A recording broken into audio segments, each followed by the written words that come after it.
لو أول مرة بتشوفيني أنا هدير بعمل أفكار هاند ميد وإعادة تدوير بطرق مختلفة وجديدة تخليكي تعملي ديكور بيتك بنفسك وكمان بأقل تكلفة. ازيكم عاملين ايه؟ يا رب تكونوا بخير جميعا. تاني فيديو من فيديوهات رمضان وأفكار رمضان وأجواء رمضان الجميلة اللي كلنا بنحبها وبنستناها من السنة للسنة. زي ما انتوا شايفين بقى فانوس يعني رمضان ورمضان يعني فانوس. حبيت بقى السنة دي أعمله معاكم بطريقة تحفة تحفة تحفة بجد، وتكلفته قليلة جدا رمزية. يعني انتوا طبعا اكيد سمعتوا اسعار السنة دي شكلها عامل ازاي، فتعالوا لما نروح نشوف. الفكرة دي حصري لأول مرة على اليوتيوب، اتحداكوا لو شفتوها عند اي حد تاني.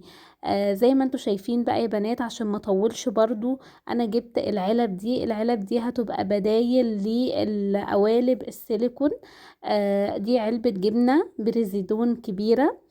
ودي عارفين العلب اللي هي بتاعة ايكيا، الطقم بتاع ايكيا اللي هو بتاع المنظمات اللي بيبقى كذا قطعة، ده الطقم ده في كل بيت من بيوتنا. يعني لو مش موجود تقدري تستبدليها بأي علبة، بس المهم حجمها يبقى اصغر من حجم علبة الجبنة. يعني اهم حاجة يبقوا حجمين اصغر من بعض، ما ينفعش يبقوا نفس الحجم. بعد كده عملت عجينة الجبس والمية. وهي بتبقى كوباية جبس وكوباية مية، وبنفضل نضربهم كويس جدا لحد ما القوام بتاعها بيبقى زي ما انت شايفة كده، وما يبقاش فيه اي كلكعة ولا اي حاجة. مش عايزة بس انسى اقول لكم الخطوة اللي قبل دي، لازم نكون دهنين القوالب بتاعتنا كويس زيت. لازم الزيت، لازم الزيت، علشان لما نيجي نطلع الجبس من العلبة يطلع معاكي بكل سهولة وما يتكسرش منك، ويبقى طالع اكن فعلا احنا استخدمنا قوالب سيليكون. انتوا هتشوفوا دلوقتي انا لما هاجي اطلع الجبس شكله هيبقى عامل ازاي. فمهم جدا الخطوة بتاعت دهانة القوالب قبل، بزيت بقى، زيت جونسون، زيت طعام، اي زيت. ولازم برضو الخطوة اللي هي بتاعت ان احنا بعد ما نصب الجبس ندقها كده كويس جدا. لازم تفضلي تدقيها، ده ليه؟ علشان نخرج اي هواء او اي فقاقيع جوه القالب بتاعنا. جبت بقى ازازة الزيت دي، زيت كريستال. تقدري تعملي بعلبة او ازازة بيبسي، ازازة بيبسي، شويبس، اي ازازة يكون فيها نفس الفكرة بتاعت البوز دي والسحبة دي. تمام. هنا بقى كانت الجبس نشف هنا في علبة الجبنة. عايزة اقول لكم على العيدان دي انا عاملاها نفس فكرة عيدان الشيش طاووق، بس دي سلك. عارفين السلك اللي هو بتاع المنشر بتاعنا؟ هو ده. هتروحي عند اي حداد تخليه يعمل لك 4 قطع نفس المقاس بتاعي ده 25 سنتي. الجبس يكون بينشف شوية ونبدأ نغرزهم، ونحاول ان احنا نظبط المقاسات بتاعتهم يعني يبقوا في وش بعض وتبقى مقاساتهم متظبطة. تمام. هنغرزهم وبعد كده هنسيبها بقى تنشف. هنسيب بقى كل الحاجات بتاعتنا دي تنشف 6 ساعات في الشمس. لازم تنشف كويس جدا يا بنات، لازم تنشف كويس جدا علشان لما نيجي نطلعها ما تتكسرش مننا.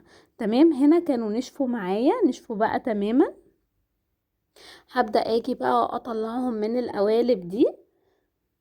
بصوا بقى، انا عايزه اوريكم ازاي هيطلعوا معايا بكل سهوله وايه السبب. بصوا، شايفين اصلا شكل او ملمس القالب بتاعي عامل ازاي؟ مهم جدا الخطوه بتاعت الزيت، هي اللي هتنجح لك العجينه بتاعتنا بتاعت الجبس والميه. خطوه الزيت وان احنا نضرب العجينه كويس ويبقى القوام بتاعها كريمي كده. بصوا، شايفين طلعت معايا بكل سهوله. ولازم برضو نسيبها تاخد وقتها في نشفانها، سيبيها 6 ساعات كده في البلكونة. بعد كده بقى هجيب الكور الخشب دي يا بنات، انتي مش هتستخدمي. هو الكيلو بيتباع ب120 جنيه دلوقتي. انتي مش هتستخدمي اصلا يعني اقل من ربع كيلو. اقل من ربع كيلو هتستخدميه، وتقدري على فكرة تشتري ب10 جنيه ب20 جنيه براحتك. يعني مش لازم تجيبي الكيلو كله على بعضه. تمام. فاحنا اصلا ما خدناش ب10 جنيه فعلا من الكور دي اللي عملناها في ال4 عمدان بتوعنا. وطبعا هنحط في عمود 15 يبقى كلهم 15، فاهميني؟ علشان يبقوا مظبوطين معانا. هنا بقى انا كنت خلصتها. بعد كده هنعمل ايه؟ هنجيب نفس علبة الجبنة ونكرر الخطوة تاني علشان نعمل الجزء بقى اللي هيبقى من فوق نفس العلبة، وهندهنها زيت. وهنعمل العجينة بتاعت الجبس والمية، ونصبها تاني في القالب بتاعنا. بجد عايزة اقول لكم ان النتيجة بتاعة العلب دي اكني بجد استخدمت قوالب سيليكون بالظبط. العلبة بتطلع نضيفة معايا، القوالب بتاعتي بتطلع نضيفة جدا، ما بيبقاش فيها تكسير، ما بيبقاش فيها اي حاجة. اصلا الفانوس طالع اكنه خشب، يعني بجد ما يختلفش عن الخشب في اي حاجة. زي ما قلت لكم قررت نفس الخطوة تاني. وعايزه اقول لكم بقى متين وماسك نفسه جدا، يعني احنا بقى مستخدمين حديد، احنا ما استخدمناش خل شيش طاووق ممكن يتقطم منك. وكمان الكور مش هتدخل فيه. زي ما قلت لكم السلك ده او الحديد ده بتاع المنشر، هتروحي عند اي حداد وتخليه يعمل لك الاربع قطع دول، مش هيكلفوكي اي حاجه خالص. هنا بقى كنت بشيل الجزء اللي هو بتاع الازازه. لو الخطوه دي هتبقى صعبه عليكي تقدري تسيبيها زي ما هي، بس الافضل ان احنا نقشر الجزء بتاع الازازه وناخد القالب بتاعنا. تمام. هنا ثبتهم بقى هما الاتنين في بعض كده. بعد ما بينشف شوية بميله وبقوم مدخلة الاربع عمدان في الجزء اللي تحت. هنا بقى كنت سبته برضو 6 ساعات تاني ونشف كويس جدا. بصوا القالب برضو خرج معايا بكل سهولة. الفانوس بتاعي ما اتكسرش، ما حصلش فيه اي حاجة، الحمد لله طلع معايا مظبوط من اول مرة. لو مشيتوا على نفس الشرح، على نفس الخطوات اللي انا بقول لكم عليها يا بنات، هتاخدي نتيجة رهيبة. هتعملي الفانوس اللي بجد كلكم انزلوا اسألوا عليه دلوقتي. الفانوس ده يا بنات المفروض خشب، انزلوا اسألوا عليه دلوقتي هتلاقوا سعره مش اقل من 500 جنيه. احنا عملناه حرفيا ما كلفناش 50 جنيه. انا الفانوس ده ما كلفنيش فعلا 50 جنيه، وبنفس النتيجة وبنفس الشكل وبنفس كل حاجة. انا على انستجرام على فكرة بتسأل عليه بكام، يعني بتسأل عليه هتبيعي ده بكام. وانا ما عنديش مشكلة ان انا ابيعه على فكرة، لان انا شايفة الفينش بتاعه حلو وشكله حلو ومتين وماسك نفسه وهقدر اشحنه. صنفرت بقى زي ما شفتوا، صنفرت كل الزوايد اللي كانت معايا. وبعد كده بقى بدأت اثبت القطع دي كده في بعض باستخدام الشمع. تقدري تستخدمي امير، هيكون افضل طبعا، بس انا عشان ما عنديش امير، يعني انا ان شاء الله الفوانيس التانية اللي هعملها يبقى باستخدام الامير، انا عشان كان متواجد عندي الشمع. ثبت زي ما شفتوا كده القطع دي في بعض. شايفين شكله حلو جدا. تعالوا بقى مكلمكم على الالوان، وهحط لكم لينك الفيديو بتاع الالوان اللي انا بستخدمها في تلوين بقى اي حاجة انا بعملها، عشان انا هنا ما شرحتش او ما وريتكمش انا عملت درجة اللون دي ازاي. فانا هحط لكم لينك الفيديو بتاع الالوان. الالوان بقى يا بنات دي حرية شخصية، اللي حابب اصلا يسيبه كده مفيش مشكلة سيبوه، اللي حابب يديله اي درجة لون تاني برضو مفيش اي مشكلة. بس انا يعني كنت حابة اللون ده. كنت حابة كمان ان انا اعمله عتيق كده، اكنه حاجة قديمة كده متكحتة عارفين، وفيها تكحيت كده وشخابيط، وانا كنت حابة ان انا اعمله كده، وبصراحة النتيجة عجبتني قوي. انتي بقى ممكن تسيبيه سادة، ممكن براحتك. كمان عايزة اقول لكم ان احنا نقدر نحط في القاعدة اللي هي من تحت دي زرع اخضر، براحتكم يعني، زرع اخضر ونحط الشمعة. كل واحد وذوقه. انا بس اديت لكم الفكرة اللي بجد هتوفر لكم كتير قوي. الفانوس ده بيتباع بارقام عالية جدا جدا جدا.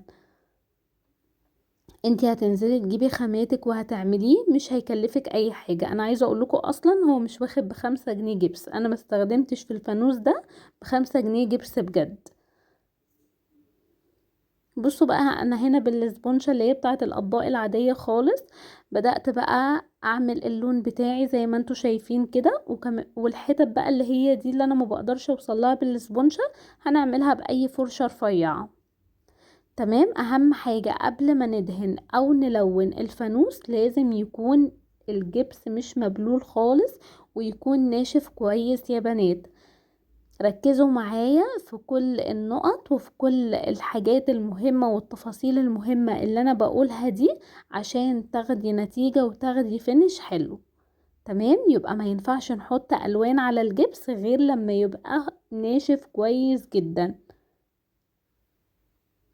اهو زي ما قلت لكم، جيت بقى في الاماكن اللي هي مش قادرة اوصلها بالسبونشة بقيت اعملها بالفرشة. يا بنات الفانوس ده خد مني تفكير كتير جدا، ارهقني في التفكير اكتر ما ارهقني وانا بعمله. فالفكرة بتاعته بجد حصري، واتحداكم لو شفتوها في اي قناة في اي مكان تاني، فعايزاكم يعني ما تبخلوش عليا، ما تبخلوش عليا برأيكم، ما تبخلوش عليا بالشير. الحاجات دي كلها يا بنات بتفرق معايا جدا.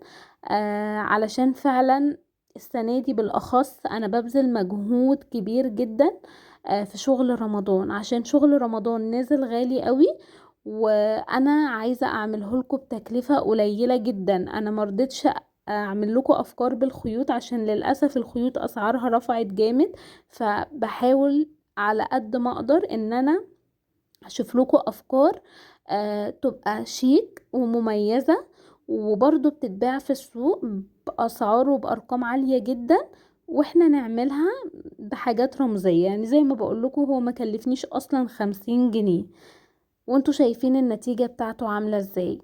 برغي كتير بس بجد يعني مش عايزاكوا تبخلوا عليا بالشير، مش عايزاكي وانتي دلوقتي بتتفرجي تبخلي عليا ان انتي تعملي اشتراك في القناة، تعملي شير لصحابك لحبايبك. تعالوا بقى مننساش الخطوة دي.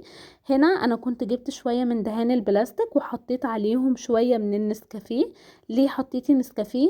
علشان انا عايزاه يبقى خشن كده، لما بينشف بتحسيه كده مدي خشانة كده، بتخليلك شكل الحاجة بتاعتك قديمة. ممكن تستبدليها بيكربونات الصوديوم، يعني يا ده يا ده. وبدأت بالفرشة زي ما انتوا شايفين كده، بعمل زي خدوش كده، خدوش بطريقة عشوائية جدا، وبفرشة عادية برضو. انا كده يعتبر خلاص خلصته. كل اللي هعمله ان انا هجيب حلقة مدورة، الحلقة اللي هي الخشب اللي انتوا شفتوها في الفانوس في اول الفيديو، وهثبتها بشمع على البوز بتاع الازازة من فوق. بس يا بنات ما تنسوش بقى تكتبولي رأيكم، ما تنسوش كمان لو اول مرة بتشوفوني تعملوا اشتراك في القناة.